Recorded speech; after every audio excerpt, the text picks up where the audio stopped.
संक्रांति का त्योहार पूरे भारतवर्ष में मनाया जाता है।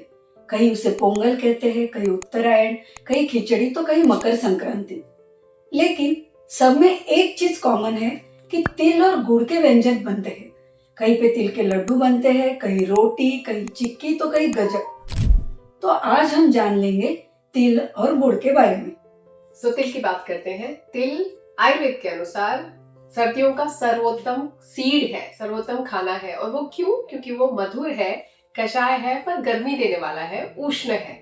उष्णता के कारण ये जो सर्दियों की ठंड है उसको काउंटर करता है, आपको शरीर को अंदर से गर्म रखता है।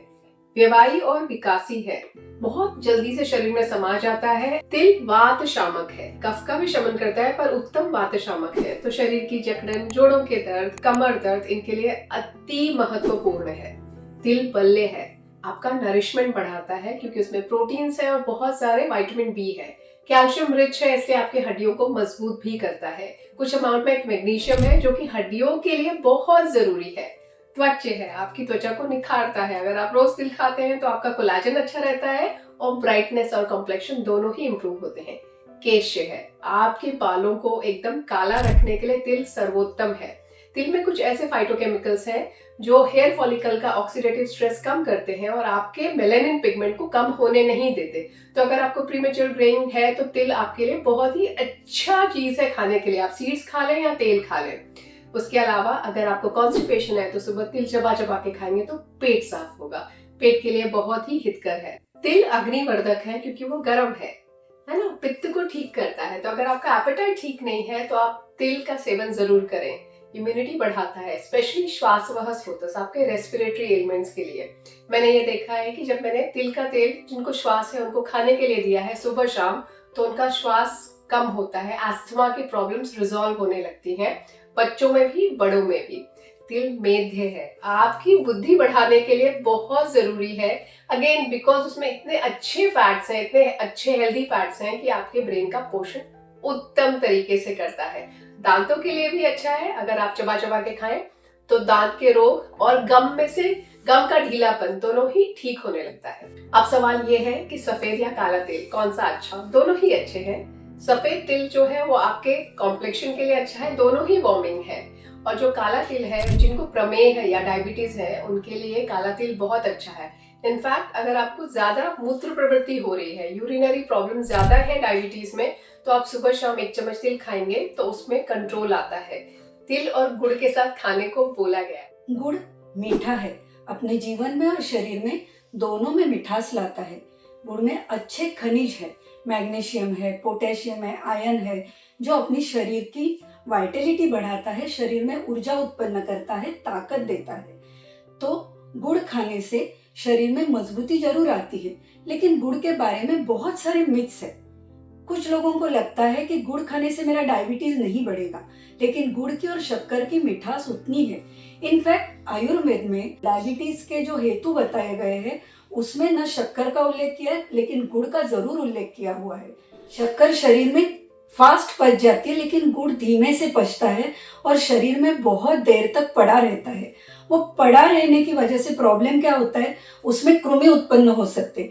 दूसरा, गुड़ फर्मेंटेशन पैदा करता है। जो आसव, अरिष्ट या वाइन्स बनाते हैं उसमें शक्कर का यूज नहीं होता है, गुड़ का यूज होता है, क्योंकि गुड़ चीजों को फर्मेंट कर सकता है। तो अगर आपने ज्यादा क्वांटिटी में गुड़ खा लिया और वो पेट में पड़ा रहा, तो आप बाद में जो खाना खाते हैं वो धीरे धीरे फर्मेंट होने लगता है, तो आपकी एसिडिटी बढ़ सकती है। अगर आपने कभी नोटिस किया है तो देखो, कभी कभी हम भूल गए शक्कर या गुड़, दोनों में से कुछ भी, तो शक्कर अगर भूल जाते हैं तो 2 महीने बाद देखेंगे तो वो पिघल जाएगी, ज्यादा से ज्यादा चीटियां खा के जाएंगी। लेकिन गुड़ में कीड़े पड़ते हैं, उसमें खट्टी स्मेल आने लगती है। तो शरीर में अगर गुड़ की मात्रा ज्यादा होने लगी तो शरीर में वो खटास पैदा कर सकता है, कृमि पैदा कर सकता है, जिसकी वजह से अलग अलग बीमारी आ सकती है। तो गुड़ को खाए कैसे? गुड़ हमेशा फाइबर्स के साथ खाना चाहिए, जैसे तिल है, सेंगदाना है, खोबरा है या जवार बाजरे की रोटी है, उसके साथ आप गुड़ जरूर खाइए, लेकिन दूध के साथ बिल्कुल नहीं। दूध, चाय, खीर या जो दूध की मिठाइयां है उसमें गुड़ मिलाना ये विरुद्ध आहार हो जाता है, वो शरीर में बीमारियां पैदा कर सकता है, स्पेशली स्किन के लिए वो बहुत हानिकारक पैदा हो सकता है।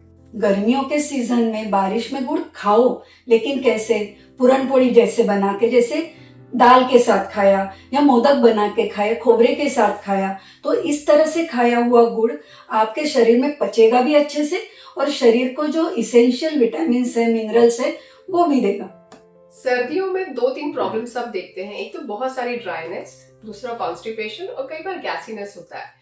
अब यहाँ आता है तिल और गुड़ का combination. Absolutely made in heaven combination है and a must have in winters. क्यों? तिल और गुड़ दोनों ही वार्मिंग है, आपको गर्मी प्रदान करते हैं। दोनों में ही अच्छी चीजें हैं जो ऊर्जा या इंस्टेंट एनर्जी देते हैं, जो कि सर्दियों में रिक्वायरमेंट होती है। तीसरा, ये आपकी पेट की अग्नि ठीक करते हैं और पेट साफ करने में हेल्प करते हैं और स्निग्धता देते हैं। जितनी ड्राइनेस है ना पेट की, वो सब दूर होती है, जोड़ों को मजबूती मिलती है। एकदम बढ़िया कॉम्बिनेशन है। इसीलिए हम संक्रांति में तिल और गुड़ की या तो चिक्की होती है, या तो लड्डू होते हैं, या तो पटिया होती है, या तो गजक होती है। हर प्रांत में तिल का कोई ना कोई तरीके से खाना होता ही है और ये जरूरी है। हमने एक सेलिब्रेशन में डाल दिया है क्योंकि हमें पता है लोग खाना भूल जाते हैं। म्हणून तिळगुळ घ्या, गोड गोड बोला और एब्सोल्युटली हेल्दी रहे।